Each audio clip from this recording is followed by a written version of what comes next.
Welcome back to UnPACk, where we dive into student, staff, and faculty talent.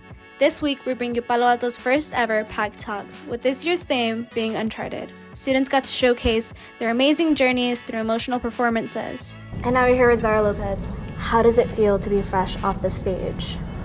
Oh, my adrenaline is going down. I started crying during it, and I feel like I made my mom cry. I saw her out there, but oh my God, I'm just so glad it's over. It's like a Band-Aid being ripped off. Is this your first time public speaking? Yes, oh yes it is. Gosh. And it's such a big crowd. How do you manage that stress? I mean, I've been on stage before, so I know a little bit about it, but it's so different when you're out there talking, especially when it's so personal. A lot of practice. I think I still went over maybe a few parts that I missed out on, but I think the message came across. What was your speech about? Tell us a little bit about that. My speech was about family isn't always by blood. Sometimes it's by heart. The people who are there for you, that are present, that support you no matter what, any circumstances, the ones that you just feel the love and support around, those are your family. It doesn't necessarily have to be anyone that's related to you. It could be, I mean, look at me with my college family. Those are like my brothers, Ernesto and Daniel, shout out to them. Those are like my brothers, Sherry, Becky. Those are like my sisters, Vanessa, Nico, all my crazy little friends. They're like my long lost siblings, so. Anything that you want the audience to take away from your speech? Spread the love. Tell people, tell the ones you love how much you love them. Life is too short. Life can be taken in the blink of an eye. And now we're here with Sherry Estrada. So tell us, how does it feel to be off the stage fresh right now? It feels amazing. I felt the power from women. I saw women nodding their heads, and that really inspired me to continue my speech. Mess-ups happen, but you know what? That's uncharted, right? And I just really want women to feel inspired after tonight. I love for you to say that because mistakes happen, but life continues. Mm-hmm. What would you say the main topic of your speech was?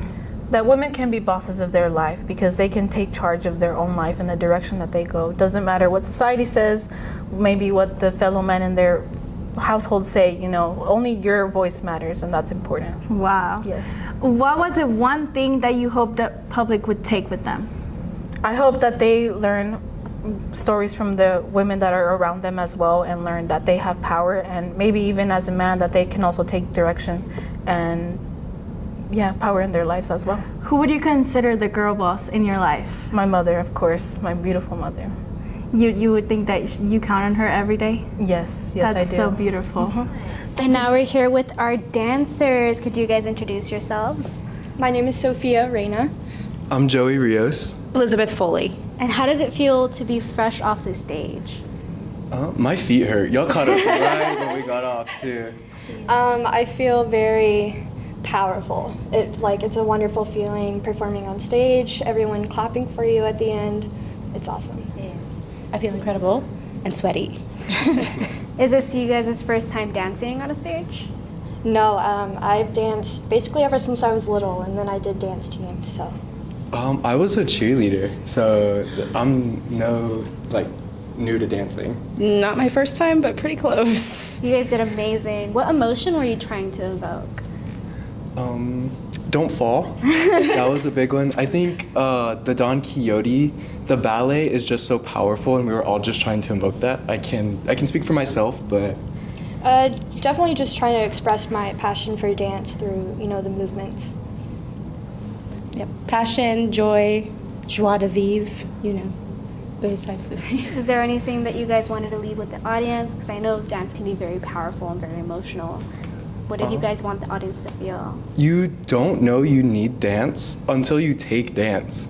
Like, once you take it, everything in your life, like balance, strength, improves. I've gotten so many compliments on my legs since I started this class. It's amazing. Take Miss Bo's class, because that treats you right. Yeah, I definitely agree with what he said. It just empowers you overall.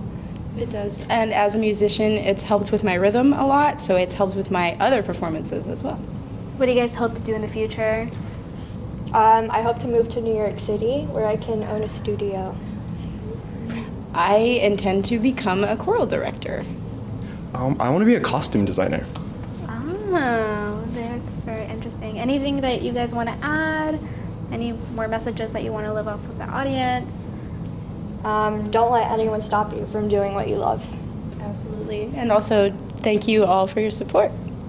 Thank you, and take Miss Bo's class. It will give you wonders. Hey, and now we're here with Ernesto Renteria. So tell us, how does it feel to be fresh off the stage? It feels great. I want to give all thanks to God because He put me in this position to help me and to call and to tell me, hey, maybe I can get a hosting job. Tell us more about your speech. What did you speak about? I spoke about pain and how writing music helped me deal with my emotions. So would you say that music is part of who you are today? Yes, very. Do you hope to do more music in the future? Yes, I do, and hopefully I can build something out of it. What are your future plans? Right now, my future goal is to just get my degree and then seek higher education, open up a business, and then get passive income. Thank you so much. And now we're here with Daniel Jimenez. Daniel, how does it feel to be fresh off the stage? Honestly, I feel so relieved. You know, I had just had so much anxiety within me and all that fear just holding me back, and to finally just get it done, it just feels great. Were you nervous at all? At first, yes. You know, I wasn't too sure exactly how it was going to go, but after finally getting done, it just feels phenomenal. This is your first time public speaking? Or? Definitely at an event just like this. Oh my gosh. What was your talk about? What was your performance about? My idea was on potential, or my speech was on potential, just reaching your potential and just not letting anything hold you back. See, everyone has potential. All they have to do is reach for it. What did you have to pull from in your personal life in order to get to this speech? Really just talking about my dad in the speech. It really gave an example. It really pushed me to give this speech even because he would say, you'll never know unless you try. That's something that I included in my speech. So really he was one of the factors that got me going. What emotion do you hope that the audience take away from this? I definitely hope that they're not afraid of fear no more. Definitely fear is something that tends to hold us back. You know, all that anxiety that we have, really we just have to go after what we want and do it. Hey guys, today we're here with Kayla Martinez, fresh off the stage. How does it feel? Honestly, I feel amazing. Just talking to the people, it was great being able to share my story, being able to give them advice. And the reason why I find that so important to me is because we're all in the same community. What I share is what's going to be given to my community. Yeah, so tell us a little bit more about your talk. It was about forgiveness, correct? Right, it was about forgiveness. And the whole Uncharted speech is how we can share our stories to hopefully motivate somebody to want to make a change. And I ended my speech with, think of somebody you need to forgive. And I told them to repeat after me, I forgive you. And go ahead and think of that person right after. So not only did I give them a speech about forgiveness, I left them with something so maybe they can take home and forgive somebody they needed to What forgive. did you want your audience to take away from this? I wanted them to take away like, hey, you know what? Maybe I can forgive that person. Like, yes, they did me dirty, but holding on to those chains, I'm the one suffering. It's not even them.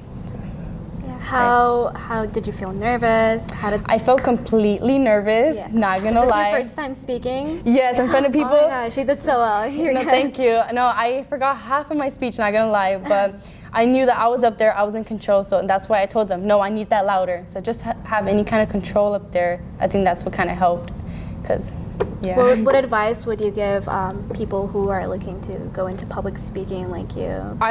The advice I would give is to prepare as much as you can. Prepare. I mean, that's pretty much, and just have confidence, enjoy everything, and just have fun with it. Because at the end of the day, 10 years later from now, you want to look back on that video saying, hey, I enjoyed that, not, hey, I didn't. Well, thank you so much for joining us for guys. this little interview. You did amazing. Thank you so much. Hey, now we're here with Scotty Montemaya. Tell us, how are you feeling right now? I'm pumped, man. I was just out there in the intermission and everyone's hugging me and they said it's so good and I'm so excited. That's so good. What do you hope the audience got from your talk? That love is a gift. I mean, it's something that, you know, like I said, we overlook, but it's so much more than that. Love is special and we should value it more than what we do. That's so good. Do you think that you said everything that you wanted to say? Yes, I left it all on the stage. That's so good. And what were the main message of your speech? I think the main messages of my speech was like, you know, literally the title, you know, the gift. Like love is a gift and it's something that we should hand out more to people rather than saying it, but we don't mean it, right? So it's like, you know, like you get that girl, right, you're with her for maybe a month and then you're like, I love you, and then you break up. You didn't love her, you know what I mean? So that's love right there. You know, it's endless. It should never end. Being a speaker is amazing, right? So my very first speech, it was called Victory. So I have a visual impairment called nystagmus, right? So my eyes shake. So like playing basketball, I play basketball, my eyes start shaking on the court, catching the ball. So I talked about that because anyone can overcome an impairment. We can get through anything. And then the other one was called One More Day, and it was inspired by a friend of mine who was suicidal. And the whole event, you know, it was just about suicide because that's an issue, and I think suicide needs to end today.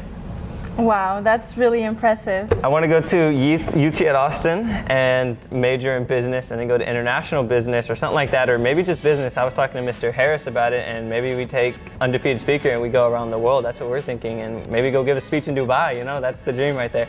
That's really cool.